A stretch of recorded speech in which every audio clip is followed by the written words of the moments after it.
Bonjour, bienvenue dans ce point bourse du 8 avril 2025. Toujours beaucoup de volatilité sur les marchés, même si on le voit, ça commence à baisser. On va parler un peu de ce qui se passe, notamment aux États-Unis, avec toujours les taxes douanières. On fera un petit point sur l'agenda de la semaine aussi. Finalement, pas énormément de chiffres intéressants cette semaine, donc encore plus intéressant et important finalement et impactant ce qui se passe avec les taxes, parce que l'économie, que ce soit la macroéconomie ou même les résultats des entreprises, sont pas encore sous l'actualité. Donc il y a véritablement qu'une chose qui intéresse les marchés aujourd'hui, c'est les taxes et l'importance de leur mise en place et de leurs chiffres finalement. On regardera aussi quelques matières premières et des actions qui sont intéressantes ou pas. À voir aussi la force du rebond, parce que c'est ça qui va générer un peu la suite. C'est finalement euh, quand il y a des baisses, oui, il y a des rebonds. Et c'est un peu la force du rebond qui nous indique un peu la marche à suivre. C'est-à-dire que si on a souvent des rebonds plutôt intéressants et plutôt forts, on peut amener de la construction et vers quelque chose de positif. Ou à l'inverse, des rebonds plutôt mous qui nous amènent vers une continuation de la tendance qui a été mise en place, en l'occurrence une baisse. Là aussi, ce sera certainement avec toujours les annonces de Trump qui vont faire un peu évoluer les marchés, mais on peut voir un peu la tendance des investisseurs et la confiance qu'ils vont avoir sur certains secteurs ou sur certaines actions, avec justement les graphiques et la force de ces graphes et les niveaux clés qui peuvent servir de réaction ou pas. Allez, on va commencer. Avant de commencer, comme d'habitude, je rappelle que les informations et analyses données sur cette chaîne sont données à titre indicatif et ne peuvent pas être considérées comme un conseil en investissement. L'investissement en bourse est risqué et vous êtes responsable de tous les investissements que vous faites. Avant de voir le VIX, on va parler rapidement des chiffres macro qui vont tomber cette semaine. Alors, pas grand-chose en ce début de semaine, notamment lundi, mardi. Demain, seulement mercredi, stock de pétrole brut. Donc, on verra notamment pour le prix du pétrole, comme d'habitude. Si on a des stocks plus importants, ça veut dire qu'il n'y a pas une demande énorme, donc le prix va être impacté. Et puis à l'inverse, si le pétrole, les stocks de pétrole baissent, ça veut dire qu'il y a une grosse demande, donc le prix du pétrole lui aussi devrait plutôt aller vers le haut et augmenter.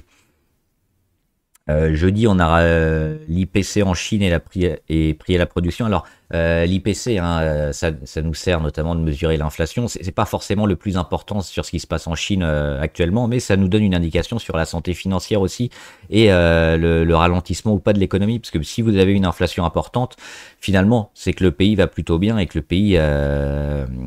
le pays consomme et fait monter les prix, ce qui n'était pas le cas ces dernières années. C'est pour ça notamment que la Chine n'a pas de problème d'inflation, la Chine a un problème de consommation. Donc à travers ces chiffres-là, on peut aussi déceler des tendances macro intéressantes.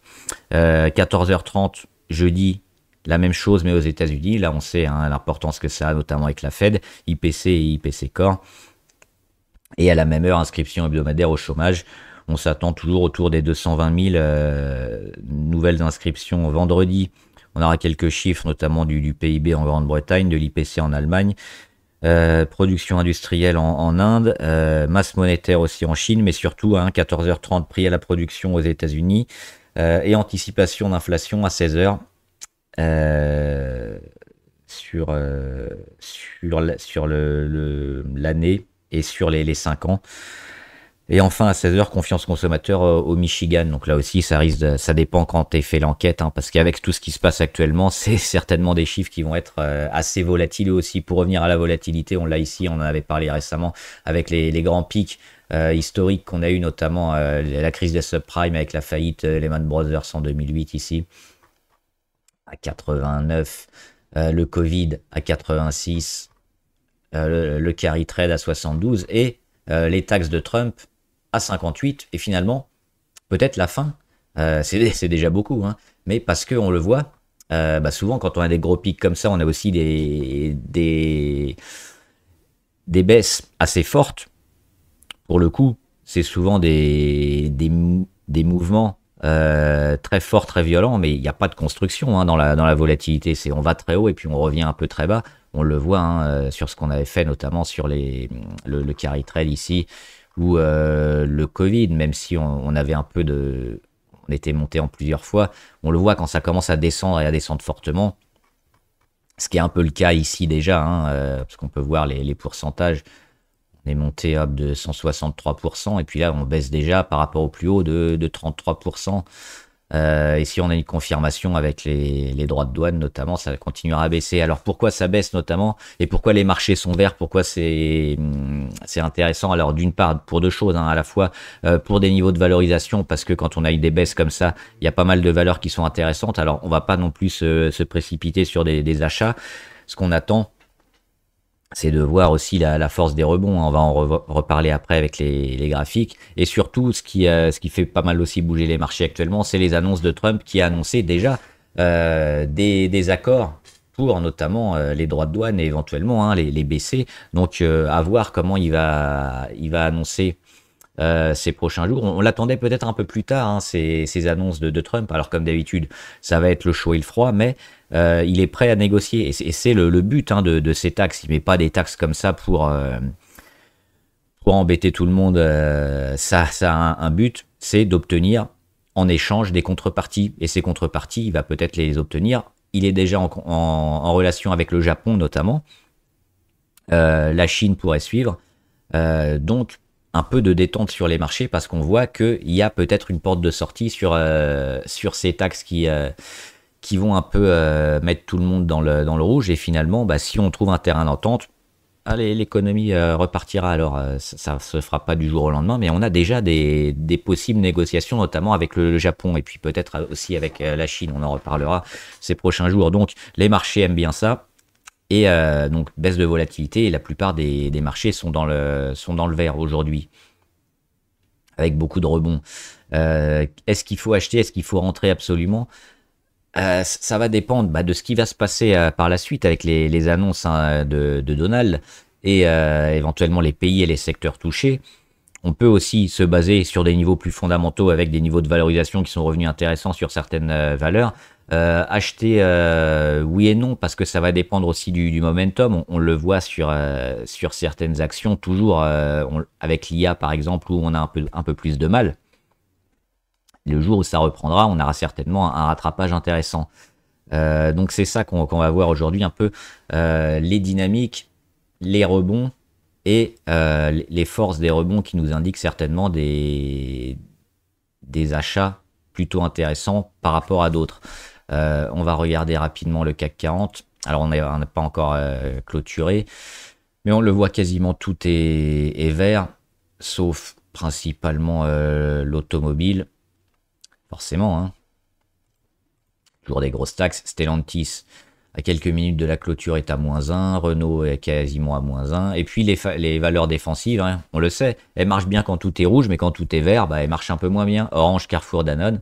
Orange, légèrement rouge. Carrefour, plus 0,2, c'est toujours négatif, hein, Carrefour. Et Danone, ils s'en sortent mieux parce qu'ils avaient aussi des graphes un peu meilleurs. Et on était toujours plutôt favorable sur Danone. Je vais les trouver ici. Avec un D plus 2,5, bah oui, parce que belle tendance, parce que beaucoup de rentrées, parce qu'une belle dynamique, parce que des chiffres aussi intéressants. Donc cette caractéristique un peu défensive qu'il y a là, elle est atténuée. Alors il y a toujours un peu les mêmes dynamiques, à savoir des hausses et des baisses, mais des hausses un peu plus fortes et des baisses un peu moins fortes, parce que Danone, ils sont dans une tendance intéressante, et on est toujours plutôt acheteur sur Danone. Donc voilà. Et on va parler... on fera un petit point peut-être demain, un mercredi, sur les valeurs du CAC 40. Je voulais voir notamment des matières premières pour voir le Brent. On voit que ça commence à arrêter un peu cette chute et cette panique, donc largement au-dessus des 60.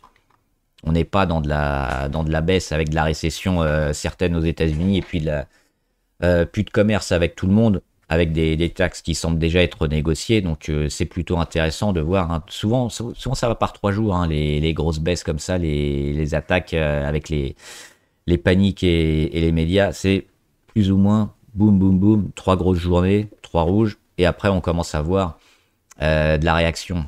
On l'a par exemple sur le Brent, jeudi, vendredi, et déjà lundi, c'était pas une grosse baisse par rapport au reste. C'est pour ça que ça nous disait peut-être que bah, on n'aura pas de continuation baissière un peu conjoncturelle sur pas mal d'actions. On avait baissé, on le voit que de 2%. Et là, on commence déjà à réagir. Et sur les matières aussi un peu plus axées industrie, économie, comme le cuivre, c'est pareil. Une grosse journée, deux grosses journées, trois grosses journées. Et la réaction aujourd'hui, alors on est plus ou moins stable, hein, on prend 0,4, mais on voit déjà la mèche basse hier. Et le début de réaction, c'est pareil sur le palladium et le platine, avec les trois grosses journées. Et puis, pareil, mèche haute, mèche basse hier. Et on commence un peu à réagir sur le palladium. Et le platine, c'est la même chose, en rebond, hein, sur des niveaux clés également. Alors, c'est pas celui-là. Hop. On avait cassé ces niveaux-là, mais on voit qu'on revient finalement, hein. On n'est pas resté longtemps en dessous des niveaux clés sur les métaux précieux et l'argent, plus dans l'industrie que la spéculation par rapport à l'or, lui aussi, une journée, deux journées, et dès la troisième journée, on n'avait pas baissé, on avait déjà réagi, hein, hier sur l'argent avec une mèche basse énorme. Finalement, on avait clôturé à plus 1, et là on prend quasiment rien, mais on voit qu'on est stable et on travaille, hein, sur l'argent, donc pas de panique à avoir pour le moment sur un peu la suite, parce qu'on a quand même des signaux intéressants. La force du rebond, on peut la voir aussi sur pas mal de secteurs, et voir un peu ce qui peut fonctionner ou pas. Et au niveau de Total, si j'arrive à les trouver, ils sont là. Total, c'est pas terrible. On rebondit aussi sur Total, mais on voit quand même une force du rebond un peu limitée, avec des échecs sur moyenne à 200. Quand on la casse, on fait des échecs sur les anciennes résistances. On va retrouver ici le plus bas. Alors oui, on réagit, et c'est un peu la suite qui nous intéresse, mais on voit que la réaction, aujourd'hui, on fait plus 0,1. C'est pas terrible. Même si on a... Et même le plus haut, il est plus bas que la veille. Donc, moi, je vois, par exemple, ici, sur Total, un rebond relativement moyen et une force acheteuse qui n'est pas forcément la plus intéressante. À comparer, par exemple, avec Viridien, qui est un peu dans le même secteur, c'est parapétrolier, c'est pour l'exploration. Là aussi, on n'est pas dans du rebond énorme après trois grosses baisses, mais on est, par rapport à Total, déjà dans des configurations plus intéressantes et des configurations de retournement assez forts. Et c'est plutôt des valeurs comme ça qui reviennent, qui ont comblé des gaps. On le voit, il y avait un gap ici, hein, 55-58. Ça n'existe plus, c'est comblé. On a un début de réaction, on est au-dessus des moyennes les plus longues. Pas forcément d'entrée aussi, hein, parce que le rebond est pas fort, parce que la correction est pas finie sur les indicateurs, mais c'est plutôt ce genre de valeur qu'on pourrait jouer, hein, pour revenir après, plutôt que Total par exemple. D'autres valeurs aussi qui sont intéressantes. Vision Group, une journée, deux journées, trois journées, et la troisième journée, alors on perd quasiment rien, on a même une mèche assez haute ici. On a un gros chandelier vert de rachat sur un comblage de gap. Et finalement, on n'a que deux journées de baisse. On n'a pas les trois. On a déjà la réaction, la continuation aujourd'hui. Là aussi, qu'est-ce qu'on voit? La tendance. La tendance qui est favorable. On reste au-dessus de la moyenne à 200. On a toujours une tendance ascendante sur ces valeurs-là. Vision Group qui devrait continuer, hein, ces beaux chiffres. Et avec ce comblage de gap, bah, ça donne des idées pour rentrer, parce qu'on sait, hein, le marché aime bien à plus ou moins court ou long terme combler les gaps. Là c'est fait. Une fois que c'est fait, bah, on peut peut-être avoir un espoir de continuation haussière sans avoir cette épée de Damoclès de comblage de gap qui arrive très fréquemment, hein, sur les valeurs. Donc c'est plutôt intéressant. Il y a le marché des États-Unis avec Walmart notamment, et puis on regarde Walmart. Bah, ça réagit aussi sur Walmart. Les niveaux clés, on l'avait dit, ici, moyenne à 200, cassure d'oblique, faux départ avec la cassure, on revient sur moyenne à 200, on clôture juste une journée à peine en dessous, le lendemain, un peu en panique, mais c'est racheté durant la journée, on clôture au-dessus, et aujourd'hui, on recasse à nouveau l'oblique, on est avec la moyenne à 20 jours, donc on voit un peu que les deux scénarios qu'on avait mis, hein, ici, scénario positif, ou ici, scénario négatif, c'est pas encore décidé. Mais ce qu'on voit, ce que moi je vois, inversion de tendance, retour des listes verts, cassure d'oblique, résistance sur moyenne à 200, support, comblage de gap ici sur les 84 et réaction, ça fait quand même beaucoup de positifs. C'est-à-dire que les marchés ne bazardent pas, les marchés ne vendent pas tout. Les marchés vont re-rentrer, je pense, sur pas mal de valeurs qui ont consolidé. À ce stade, on n'est que dans la consolidation. On valorisait peut-être un peu cher, un peu haut. On retrouve des niveaux intéressants pour continuer la tendance. Donc là, sur Walmart, qui est un peu un marqueur de la consommation américaine, ça demande encore quelques jours, quelques chandeliers, mais on est plutôt dans quelque chose d'intéressant et de positif. On peut regarder aussi quelques valeurs américaines.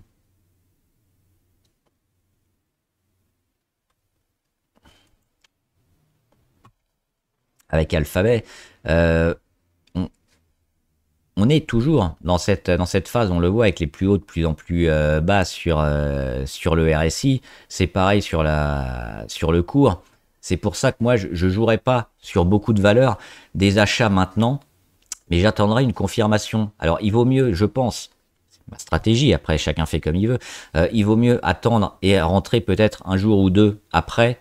Mais quand on a des signaux qui se mettent en place et un peu tout qui se met en place pour valider une confirmation, à savoir sur Alphabet, cassure d'oblique, cassure de moyenne à 20 jours, on a déjà le rebond sur support, pour racheter, parce que potentiellement, qu'est-ce qu'on peut faire négativement?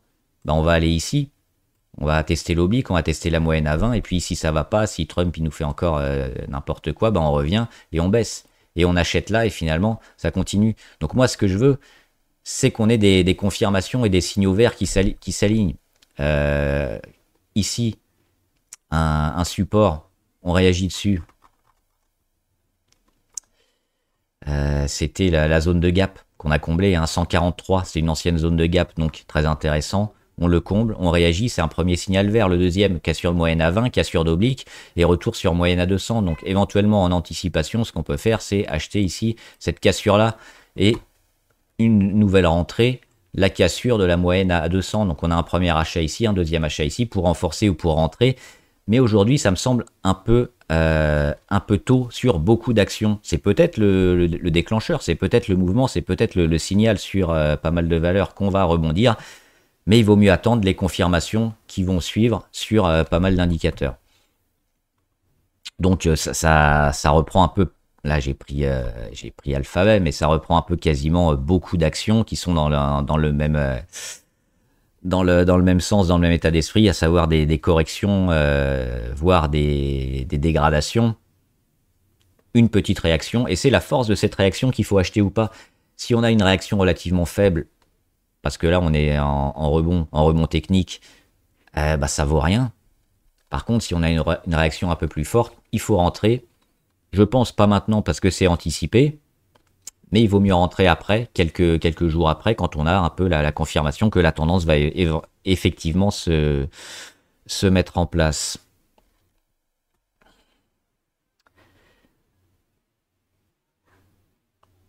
Et puis au niveau des valeurs chinoises, là aussi ça risque d'être assez volatile avec les annonces qui vont être faites. Alors toujours sur l'Europe, les valeurs défense européennes, c'est largement positif avec la panique qu'on a eu un peu hier qui donnait un point d'entrée super intéressant, ça rebondit bien, donc on les renomme, notamment Rheinmetall, Thales, Leonardo, BAE System, les grosses valeurs européennes, même Safran, qui vont attirer beaucoup de flux et qui sont pas trop en relation avec les taxes douanières américaines. C'est toujours intéressant, même alors à la fois pour le court terme ici avec la baisse, et puis pour le moyen long terme surtout, c'est quelque chose qui devrait monter.